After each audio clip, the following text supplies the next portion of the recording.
आज माननीय सर्वोच्च न्यायालय ने नोटबंदी को लेकर एक अहम फैसला सुनाया।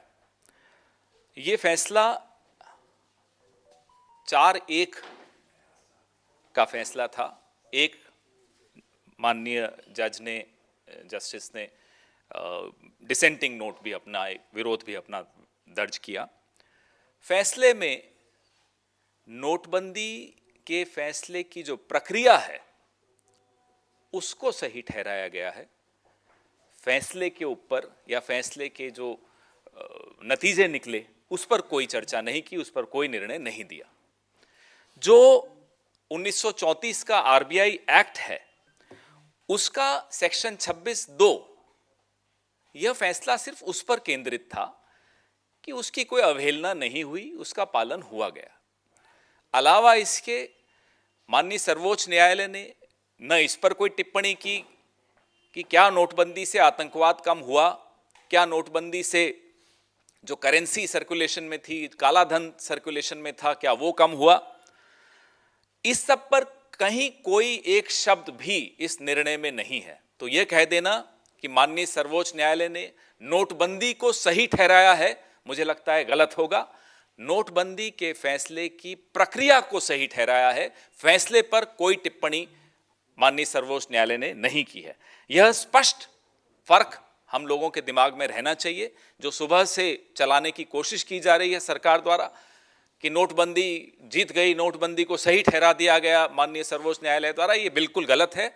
जिन 4 जजेस ने इस प्रक्रिया को भी सही ठहराया है उन तक ने इसके परिणाम पर कोई टिप्पणी नहीं की है। यह बात हमें स्पष्ट तौर पे समझ लेनी चाहिए। हमारी आपत्ति, इस देश की आपत्ति परिणाम पर थी कि नोटबंदी से हुआ क्या, इस देश को क्या हासिल हुआ। जो एमएसएमई सेक्टर है वो तबाह हो गया, लाखों लोगों की नौकरियां गई और लोगों को जो कई लोगों की मौतें भी हुई। तो जो मुसीबतें लोगों ने झेली और आज तक जो अर्थव्यवस्था लड़खड़ाई हुई है उस पर कोई टिप्पणी किसी भी जज ने माननीय सर्वोच्च न्यायालय के आज के निर्णय में नहीं की गई है। Now I'll read it in English also. The Honorable Supreme Court has pronounced a verdict on the process of demonetization. In the verdict, the Honorable Supreme Court pronounced that Section 26(2) of the RBI Act of 1934, was it correctly applied on this decision or not? Very limited only to the process of demonetization, not the outcome of demonetization. Let's have this distinction very clear in our minds. The Supreme Court, even the majority verdict, 4-1, even out of those 4 justices, not one said anything about the outcomes of demonetization, what it did to the MSME sectors, what it did to the informal sector, what it did in terms of destroying lakhs and lakhs of employments. Nothing was opined on by the Supreme Court today in its verdicts. Let's be very clear. The majority Supreme Court verdict deals with the limited objective, limited issue of the process of demonetization, not with its outcomes. Your questions, please.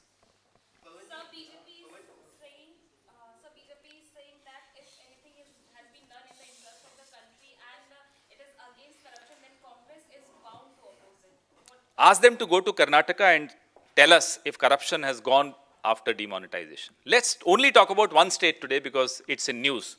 Apparently, a businessman committed suicide, naming BJP leaders in Karnataka. Has corruption come down?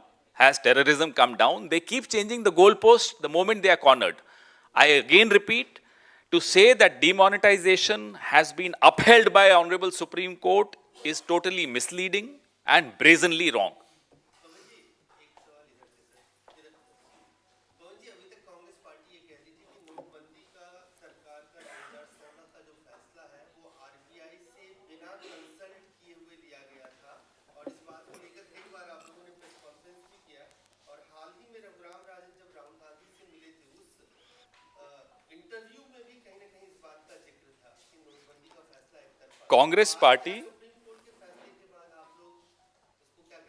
Congress party का सदैव पहले दिन से एक मत रहा है कि नोटबंदी का फैसला इस देश के हित में नहीं है, इस देश की अर्थव्यवस्था के हित में नहीं है।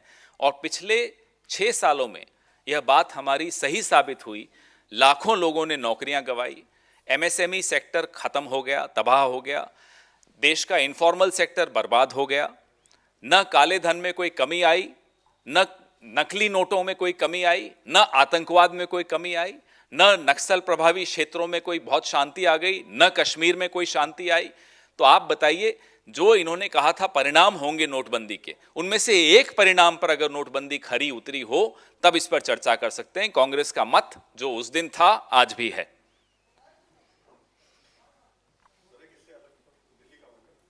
पहले इस पे कर लें, आज दिल्ली पे तो आ ही जाएंगे। Anything else, any other question?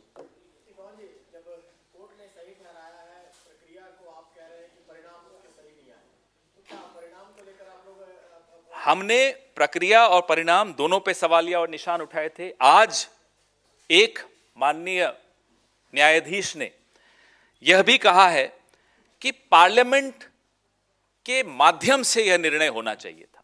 हमारा यह मत रहा है, रहेगा, और जिस दिन यह हुआ था तब से हमारा मत यही रहा है। तो प्रक्रिया और परिणाम दोनों पर जो हमारे सवालिया निशान थे वो रहे हैं, आज भी हैं, बरकरार हैं।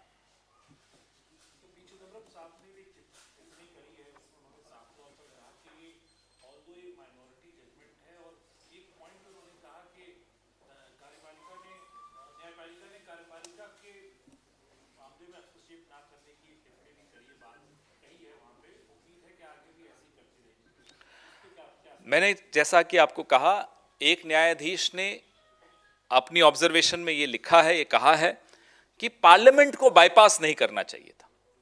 ये ऐसा फैसला था जो एक एक भारतीय के जीवन और आजीविका पर प्रभाव डालता है। ऐसे किसी भी निर्णय को आप नोटिफिकेशन के माध्यम से नहीं कर सकते, इसको आपको पार्लियामेंट के माध्यम से करना चाहिए था। हम भी इसमें सहमत हैं इस बात से। Thank you. अभी आ रही है, पीसी तो है ही भाई। क्या दिल्ली में क्या?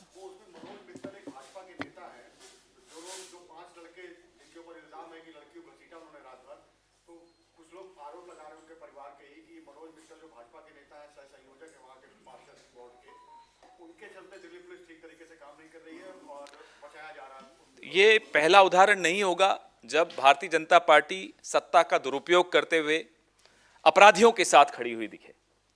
इस देश के इतिहास में पहली बार यह हुआ, कठुआ और उन्नाव में हुआ, जब बलात्कारियों के साथ खड़ी हुई भारतीय जनता पार्टी दिखी।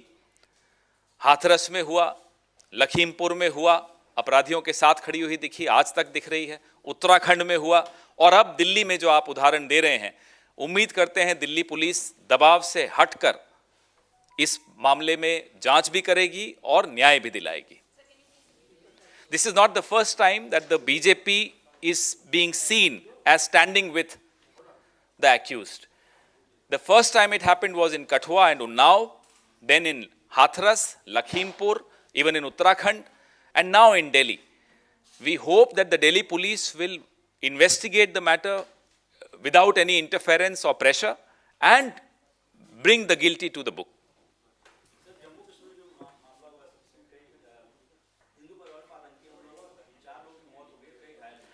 जो बार बार सिविलियंस पर हमला हो रहा है, पिछले 3-4 सालों में बहुत ज़्यादा बढ़ गया है।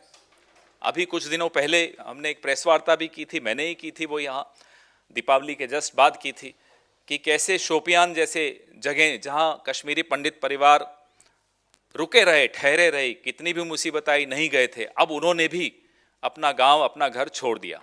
तो जो बड़े बड़े दावे किए जा रहे थे, बार बार किए जा रहे थे, नोटबंदी के बाद भी किए जा रहे थे, 370 हटाने के बाद भी किए जा रहे थे, तमाम दावे खोखले साबित हो रहे हैं और रोज हो रहे हैं। जो हेडलाइंस जम्मू कश्मीर से आज सुनाई देती हैं वो दिल को दहला देने वाली होती हैं। कश्मीरी पंडित वापस जाने की तो बात छोड़ दीजिए, जो वहाँ हैं वो वहाँ नहीं रह पा रहे, जम्मू आ रहे हैं या और कहीं इलाकों में जा रहे हैं। ठीक वैसे ही जो सिविलियंस, बाकी सिविलियंस की जो चिंता होनी चाहिए थी इस सरकार को, वो चिंता दिख नहीं रही। कहीं उनके कदम ऐसे नहीं उठाए जा रहे जिसमें उस चिंता को, इस देश की उस चिंता को दूर किया जा सके। कश्मीर नीति है कहां, हम ये जानना चाहते हैं। पहले कश्मीर नीति दिखाएं तो। कश्मीर नीति नाम से कोई चीज इस सरकार में नहीं है।